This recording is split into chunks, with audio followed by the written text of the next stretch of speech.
My wife left me for an influencer and abandoned our 1-year-old son. But when I inherited $2.8, all million, and exposed her plan to get pregnant to trap me, she lost everything. Her followers destroyed her, and now she's living with her parents begging to come back. I'm 35 years old. I'm a doctor, and the story I'm about to tell sounds so absurd that if I hadn't lived it myself, I probably wouldn't believe it. But here I am, 3 years later, still processing how my life went from being an absolute disaster to something that, honestly, I couldn't have planned better, even in my wildest dreams.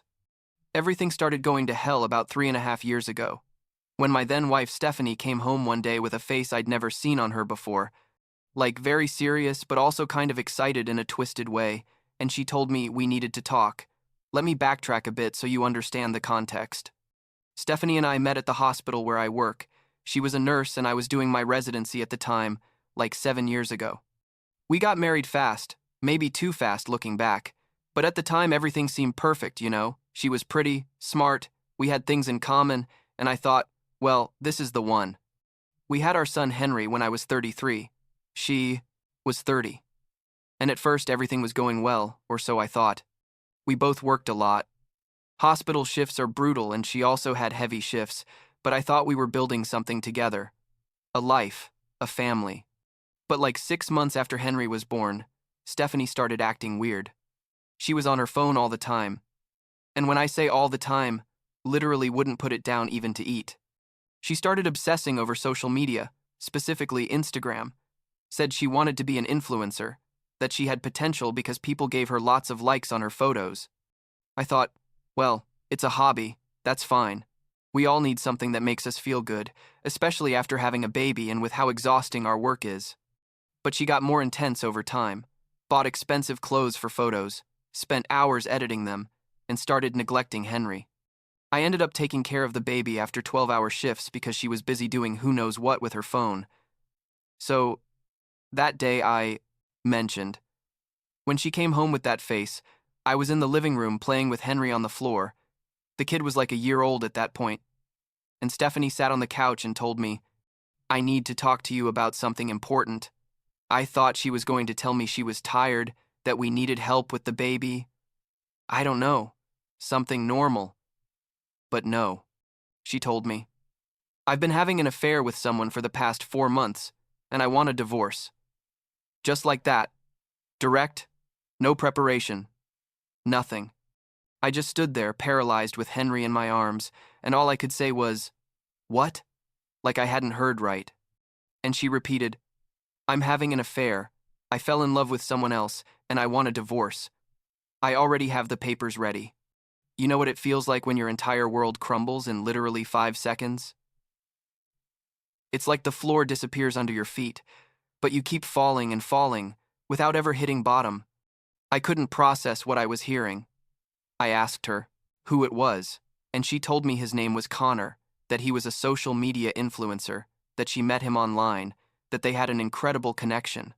Connor was 28 years old at that time, 4 years younger than her, and according to Stephanie, he was her soulmate or whatever stupid thing. I asked her, what about Henry? What about our family? And she basically told me she didn't feel anything for me anymore, that she needed to live her life, that she felt trapped in this marriage and this working middle-class life when she was destined for something bigger. What hurt me most, and still hurts when I think about it, is that she didn't even seem to feel guilty. She was like excited to tell me all this, kind of relieved. She showed me the divorce papers she already had prepared, with a lawyer and everything. She had planned this for who knows how long, while I worked double shifts to support our family, while I took care of our son. While I thought we had a life together. I confronted her obviously. I yelled at her. I cried. I did all the things a person does when their heart gets destroyed, but she just kept repeating the same thing, that she didn't love me anymore, that she needed to be with Connor, that this was best for everyone. The divorce process was surprisingly quick. Stephanie didn't want anything. And when I say nothing, I mean nothing. She didn't ask for alimony, didn't ask for division of assets, didn't even ask for shared custody of Henry. She said she needed time for herself, to build her influencer career. That Henry would be better off with me because I had a stable job and she needed to travel and create content with Connor. She basically abandoned her 1-year-old son without thinking twice. My lawyer was confused. Told me he'd never seen a case where the mother gave up everything so easily, but I just wanted it to end quickly so I could start healing and focus on Henry. We signed the papers, the divorce was finalized in like 3 months, and Stephanie moved in with Connor to an apartment he was renting in another part of the city. She started posting photos on Instagram of her fabulous new life, trips, expensive restaurants, designer clothes, and in every photo was Connor with his perfect smile and his sculpted abs. I, meanwhile, was at home with a 1-year-old baby, working hospital shifts, sleeping like 3 hours a night, and trying not to collapse completely. My family helped when they could, but basically, I became a single father overnight. Like 2 months passed after the divorce when Stephanie texted me saying she needed to see me to talk about something important. I thought maybe she'd come to her senses, that she wanted to see Henry or, I don't know, apologize. We agreed to meet at a cafe near the hospital. She arrived with that same weird energy she had when she asked me for the divorce, like nervous but also excited. She sat down, ordered a coffee with plant milk, because now she was vegan apparently, and told me, I'm pregnant, and I went blank. I told her, congratulations, I guess. Why are you telling me this? And she said, because I need you to know that Connor and I are very happy, and we're going to have a baby together. I didn't understand why she was telling me this. We were already divorced. She'd made it clear she wanted to be with him, that I was history. But there she was, telling me about her pregnancy as if we were friends or something. I told her I hoped they'd be happy and to please leave me alone because I was trying to move on with my life. She said, okay, that she just wanted me to know, and left. I sat there thinking what the hell just happened, but tried not to overthink it. I had enough problems already without worrying about my ex's life. This is where the story gets interesting. And when I say interesting, I mean the universe decided it was time to balance the scales. Like a month after that conversation at the cafe, I got a call from a lawyer for my Aunt Florence. My Aunt Florence was my dad's sister. Never married, didn't have kids, and was basically a super successful businesswoman who had several properties and a real estate business. I saw her at family gatherings, but we weren't super close, though she was always kind to me. The lawyer told me my aunt had died of a heart attack. She was like 68 years old, and that she'd left a will where she named me as her primary heir. I asked him what that meant exactly, and the lawyer explained that my aunt had left me her real estate business, several commercial and residential properties, and a considerable sum of money. When he told me the exact amount, I almost fell off my chair. $2,800,000. $2.8 million. I made good money as a doctor, but I'd never in my life seen that amount of money together. I couldn't process it. The lawyer told me there was a letter from my aunt explaining why she left me everything. It said she always admired, that I was a doctor, that I helped people, that I was a good man, and that she didn't have anyone else to leave her legacy to. I cried like I hadn't cried in years. My Aunt Florence had saved me without knowing it. Suddenly, all the financial problems I had as a single father disappeared. I could hire help to take care of Henry. I could reduce my shifts at the hospital. I could breathe. But more important than the money was the timing. Right when Stephanie had left me for a younger and supposedly successful guy, right when she'd made me feel like a loser who wasn't enough for her, the universe gave me this.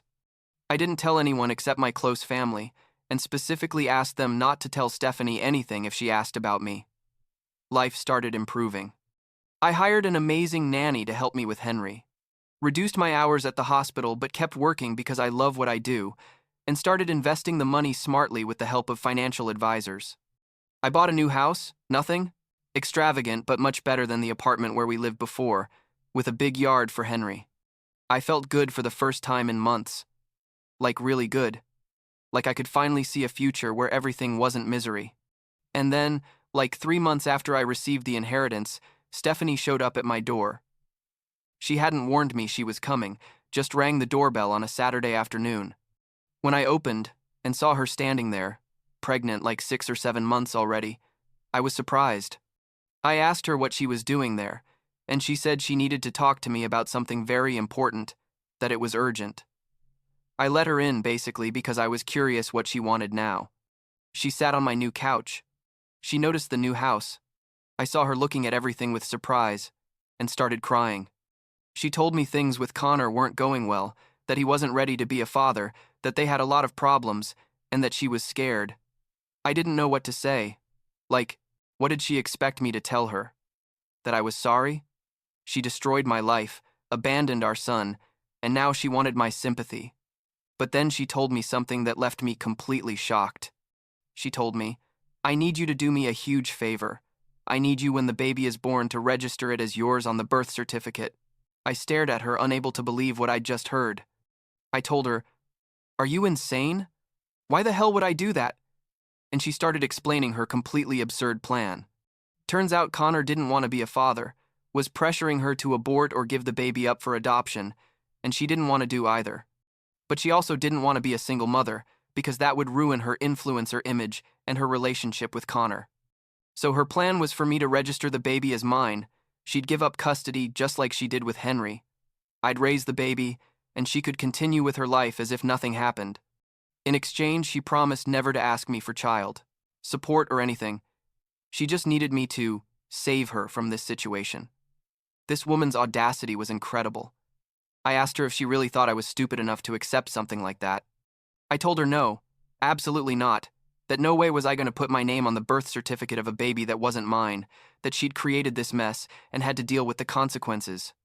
She started begging, saying she had no one else, that her family was furious with her, that Connor was going to leave her if she didn't fix this. I told her it wasn't my problem, to get out of my house. She left crying, yelling that I was selfish and that someday I'd regret not helping her.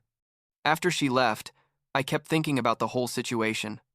This woman had destroyed me, had abandoned her son, and now wanted me to clean up her mess. But then I realized something. Connor probably didn't know anything about Stephanie's plan. He probably thought she was going to abort or give the baby up for adoption, like he wanted.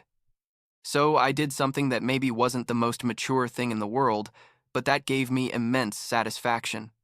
I looked up Connor on social media. It wasn't hard. He had like 200,000 followers. Found his email on his collaborations page, and wrote him a message telling him exactly what Stephanie had just proposed to me. I explained who I was, told him that Stephanie had come to ask me to register her baby as mine so she could stay with him without the responsibilities of being a mother. I attached screenshots of messages Stephanie had sent me after leaving my house, where she kept trying to convince me to accept her plan. I told him I thought he deserved to know the truth about the woman he was having a child with. I gave him my number in case he wanted to talk directly, and I sent the email. Connor called me literally 2 hours later. He was furious, confused, couldn't believe Stephanie had done that. He asked me like 1,000 questions, wanted to confirm everything was true, that I wasn't making things up out of spite. I sent him more proof. Audio recordings I'd made when Stephanie came to my house. He recorded the conversation on my phone because something told me I was going to need evidence. And Connor just went silent for a moment. Then he told me thanks for telling me, and hung up. I didn't know what happened between them immediately after.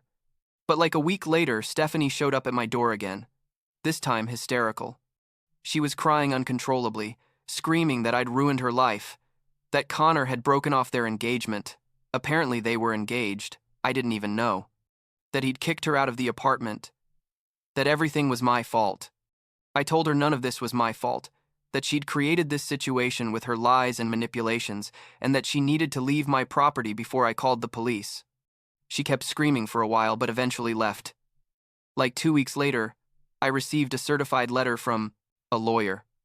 Stephanie was formally giving up any rights to Henry, not just custody, but all her rights as a mother. She wanted me to sign papers where she basically ceased to exist legally as our son's mother. I signed everything without hesitation. If she didn't want to be Henry's mother, then so be it. Henry was better off without a mother who'd abandoned him anyway. The baby was born like a month later. I found out because Connor wrote me a message on Facebook.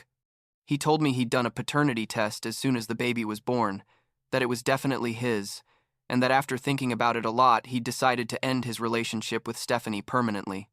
He told me he was going to take responsibility for the baby, but didn't want to have anything to do with Stephanie ever again. He thanked me again for telling him the truth. I responded, "Good luck with everything, and I hope the baby is well." This is where Stephanie's story becomes almost poetic in its karma.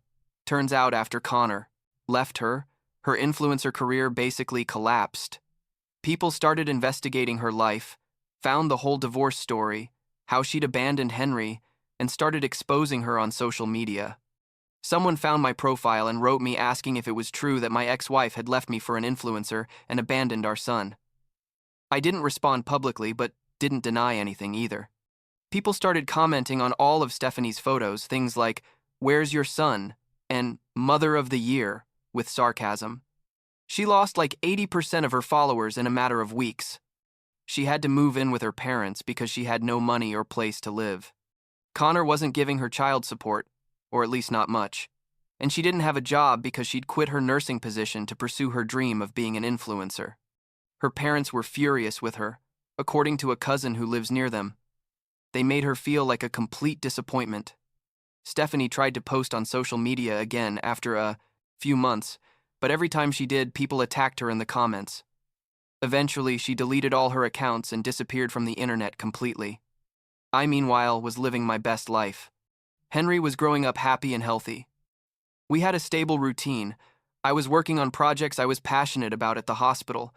I was investing the money from my aunt, and honestly, I felt at peace for the first time in years. I wasn't dating anyone because I didn't feel the need. I was focused on being the best possible father for Henry and building a stable future for the two of us.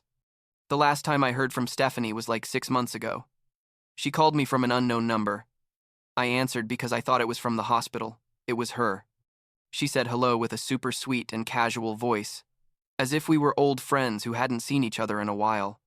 She asked me how I was, how Henry was, and started talking about how she'd changed a lot and had matured, and now understood she'd made mistakes.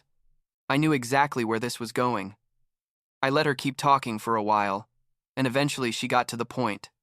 She told me she'd heard I'd inherited money. Apparently someone in the family told her, and that she thought maybe we could try to reconcile, start over, that she now understood what was important in life. I couldn't help it. I laughed. I laughed so hard, I almost fell off my chair. I told her, "Stephanie, do you really think I'm that stupid? You left me when you thought you were going to have a better life. You abandoned your son. You tried to manipulate me into raising another man's baby, and now that you found out I have money, you want to come back. The answer is no. Never, ever, no way. Please don't contact me ever again." And I hung up. Henry is almost 4 years old now. He's an incredible kid, smart, happy, full of energy. He doesn't ask about his mother because frankly he doesn't remember her. He was too small when she left. Someday I'm going to have to explain the whole situation to him, but for now, I just tell him Mommy isn't with us, and he seems completely okay with that. We have a good life. Better than I ever imagined when everything was falling apart 3 years ago. Sometimes I think about how my Aunt Florence never knew the impact her inheritance had on my life. It didn't just give me financial security. It gave me the ability to say no to Stephanie when she tried to manipulate me. It gave me the power to not need her or anyone. It gave me my dignity back. And it gave me the ability to give Henry the life he deserves without having to work myself to death in the process.